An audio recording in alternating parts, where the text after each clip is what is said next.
안녕하세요. 오늘은 12월 26일 월요일입니다. 아들 안에 있는 생명. 요한일서 5장 1절부터 12절까지 말씀입니다. 예수께서 그리스도이심을 믿는 자마다 하나님께로부터 난 자니 또한 낳으신 이를 사랑하는 자마다 그에게서 난 자를 사랑하느니라. 우리가 하나님을 사랑하고 그의 계명들을 지킬 때에 이로써 우리가 하나님의 자녀를 사랑하는 줄을 아느니라. 하나님을 사랑하는 것은 이것이니 우리가 그의 계명들을 지키는 것이라. 그의 계명들은 무거운 것이 아니로다. 무릇 하나님께로부터 난 자마다 세상을 이기느니라. 세상을 이기는 승리는 이것이니 우리의 믿음이니라. 예수께서 하나님의 아들이심을 믿는 자가 아니면 세상을 이기는 자가 누구냐?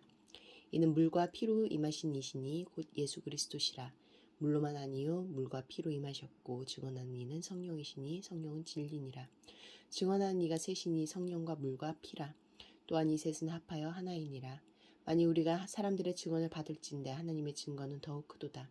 하나님의 증거는 이것이니 그의 아들에 대하여 증언하시는 것이니라. 하나님의 아들을 믿는 자가 자기 안에 증거가 있고 하나님을 믿지 아니하는 자는 하나님을 거짓말하는 자로 만드나니 이는 하나님께서 그 아들에 대하여 증언하신 증거를 믿지 아니하였음이라. 또 증거는 이것이니 하나님이 우리에게 영생을 주신 것과 이 생명이 그의 아들 안에 있는 그것이니라. 아들이 있는 자에게는 생명이 있고 하나님의 아들이 없는 자에게는 생명이 없느니라. 1절과 2절 말씀에서 나에게 주시는 교훈은 무엇입니까? 믿음과 사랑은 분리될 수 없습니다. 믿음은 하나님으로부터 새로 태어나 얻는 것이고 새로 태어난 자는 아버지 하나님을 사랑하게 되며 보이지 않는 하나님을 사랑하는 길은 함께 거듭난 내 눈앞에 있는 형제 자매를 사랑하는 것밖에 없기 때문입니다. 하나님을 사랑한다는 것은 추상적일 수 있고 계명을 준수한다는 것도 광범위합니다. 사랑을 구체적인 행동으로 옮기지 않는다면 그저 개념과 다짐으로만 머물 것입니다. 3절 말씀에서 나에게 주시는 교훈은 무엇입니까? 하나님 사랑이 계명 준수를 가능하게 합니다. 하나님을 사랑하기에 하나님의 말씀대로 살고 싶어집니다. 그러니 사랑이 있으면 계명 준수는 어렵지 않습니다.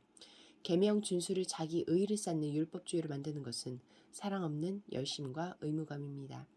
말씀 묵상이 어려운 것도 말씀이 어렵거나 시간이 없어서라기보다는 하나님을 향한 애정이 부족하기 때문 아닐까요? 4절과 5절 말씀에서 나에게 주시는 교훈은 무엇입니까? 하나님의 자녀는 그리스도를 통해 세상에 대한 하나님의 승리에 참여합니다. 하나님을 하나님의 아들로, 예수님을 하나님의 아들로 믿는 자는 성령으로 그와 연합하여 세상의 정욕과 마귀의 일을 이기고 계명에 순종할 수 있습니다. 오늘 우리 앞에 놓인 싸움은 이길 수밖에 없는 싸움입니다. 물러서지 말고 의연하게 대처합시다. 6절부터 10절까지 말씀에서 나에게 주시는 교훈은 무엇입니까?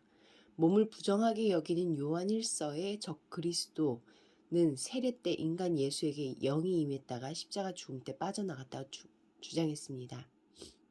영으로만 그리스도와 교제할 수 있다고 말하는 그들 안에 성령은 없습니다. 예수님이 사람으로서 물에서 세례받으실 때 십자가에서 피 흘리실 때 그분을 하나님의 아들로 증언하신 이는 성령님입니다. 그러므로 물에서 시작하여 피로 끝마치신 예수님의 몸의 행보를 뒤따라 희생하고 섬기는 이들이 진정한 성령의 사람입니다. 11절과 12절 말씀에서 나에게 주시는 교훈은 무엇입니까? 하나님은 아들 예수님을 통해서 영생을 주신다고 증거하셨습니다. 그러니 예수님을 하나님의 아들로 믿고 구속의 은혜를 받으며 그분의 통치에 복종하는 자에게만 생명이 있습니다. 기도하시겠습니다. 공동체를 위해서는 하나님의 증언을 믿으며 오늘도 그리스도이신 주 안에서 하늘 생명을 누리며 살게 하소서. 열방을 위해서는 150년 전 대만에서